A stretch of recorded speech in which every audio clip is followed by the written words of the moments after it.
SMK Negeri 1 Kupayato Provinsi Gorontalo, peserta Pembatik 2023.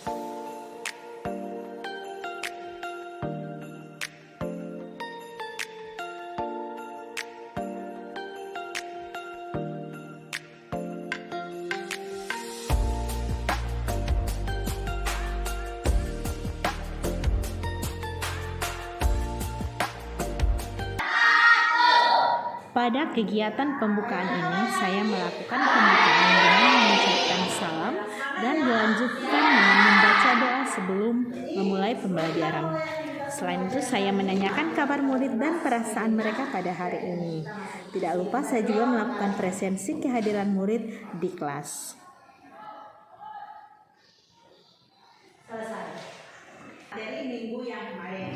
Pada tahap ini, saya memberikan gambaran tentang manfaat mempelajari pelajaran yang akan dipelajari dalam kehidupan sehari-hari.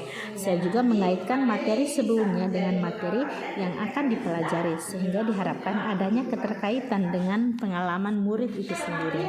Dan di akhir kegiatan pembuka, saya menjelaskan tujuan pembelajaran yang akan dipelajari hari ini dan menyampaikan gambaran materi.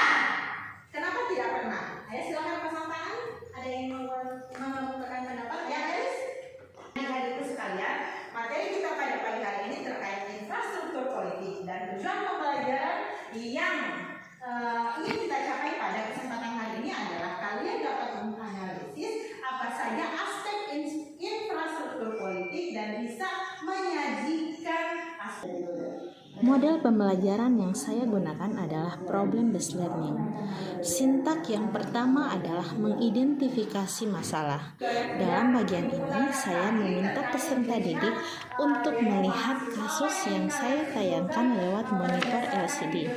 Adapun kasus yang saya tayangkan adalah demo yang dilakukan oleh sejumlah mahasiswa yang menolak kenaikan bahan pangan. Nah, di sini saya memberikan kesempatan kepada peserta didik untuk mengemukakan pendapatnya terkait demo yang dilakukan oleh mahasiswa tersebut. Demo merupakan bagian dari kegiatan infrastruktur politik. Oke, ada yang lain?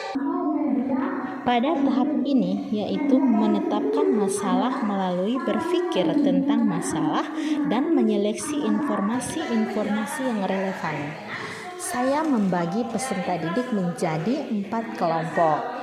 Dan di sini saya meminta peserta didik untuk berdiskusi tentang informasi terkait dengan pertanyaan apa, siapa, bagaimana, dan mengapa terhadap kasus yang ditampilkan.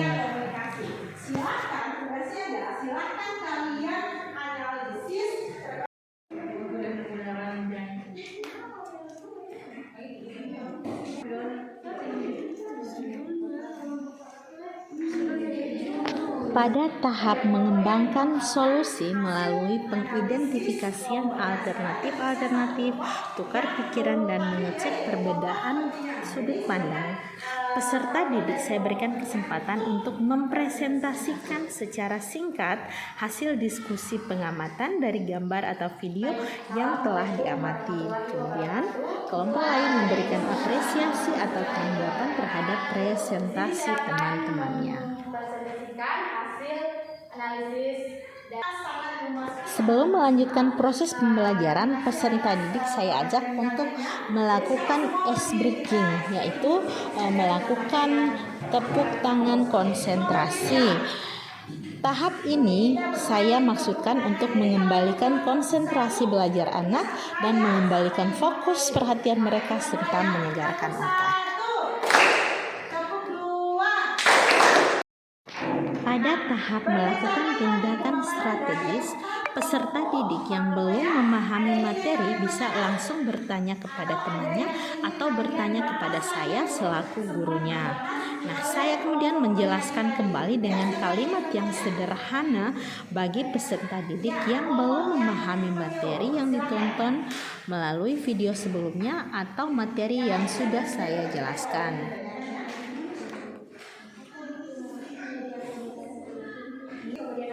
Pada tahap yang terakhir ini, melihat ulang dan mengevaluasi pengaruh-pengaruh dari solusi yang dilakukan, saya bersama peserta didik merefleksi materi pembelajaran terkait dengan kesimpulan yang diperoleh oleh peserta didik selama melakukan proses pembelajaran.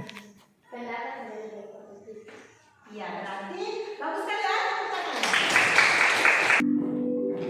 Saya melihat hampir sebagian besar peserta didik menyukai metode pelaksanaan asesmen formatif dengan menggunakan gadget. Mereka sangat semangat ketika melakukan asesmen dan mereka juga senang ketika di akhir daripada penyelesaian asesmen mereka langsung bisa melihat berapa skor perolehan mereka.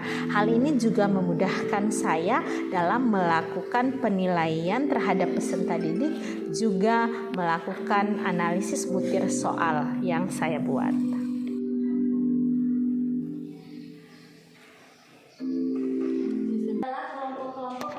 Pada bagian penutup pembelajaran, saya memberikan umpan balik pembelajaran dan juga menyimpulkan materi bersama-sama dengan peserta didik.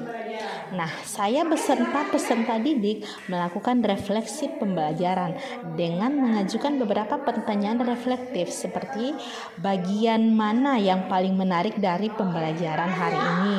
Kemudian tantangan apa yang masih peserta didik temui dalam mempelajari materi ini. Dan di akhir pertemuan saya mengakhiri pembelajaran dengan salam penutup dan berdoa.